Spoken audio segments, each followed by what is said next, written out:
Super cool షర్ట్లో ఉంది. గాంధీ గారు రండి.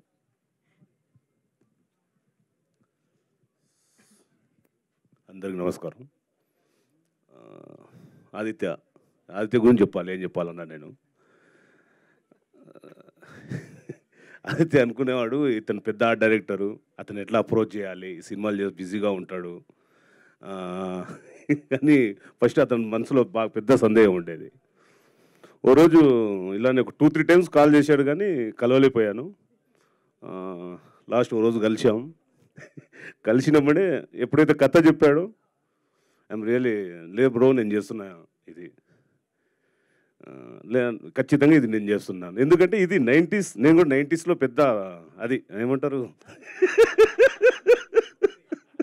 సార్, అది దగ్గర రాసేస్తారు. 90sలో అవన్నీ నేను నా లైఫ్లో ఏం జరిగింది అంటే కంటిలో కనబడుతుంది మనోడు చెప్తుంటే. మా ఫాదర్తో ఎలా ఉండేవాడిని, మన ఎగ్జామ్స్ది అది ఎలా ఉండేది, అవన్నీ చూసే వరకు లేదు, చాలా ఇంట్రెస్ట్గా ఉంది.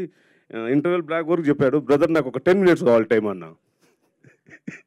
బయటికి వెళ్ళి మళ్ళీ వచ్చా. ఆ తర్వాత పూర్తి చెప్పినప్పుడే నా లైఫ్లో జరిగినాయి, మా ఇంట్లో ఏం జరిగింది, నేను మా సిస్టర్తో ఇలా ఉండేవాడిని, మా బ్రదర్తో ఇలా ఉండేవాడిని, మా ఫాదర్తో ఇలా ఉండేవాడిని. మా మదర్ కూడా ఎప్పుడు ఉప్మానే వేసేది ఇంట్లో. మేము కాకుండా వేరే చేస్తే బాగుండేది కదా అంటే అప్పుడు మా అమ్మ, మీరు పెద్ద రాజుల వంశం, మీకు అన్నీ కాదని మా మదర్ అనేది.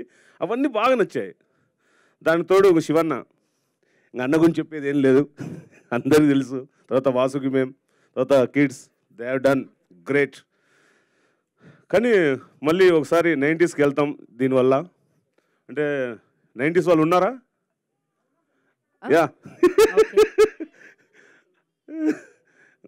డన్. అలానే మన డిఓపి అజీం భాయ్, మాకు ఎలా ఉండే అంటే లొకేషన్ చాలా కంజెస్టెడ్గా ఉండేది.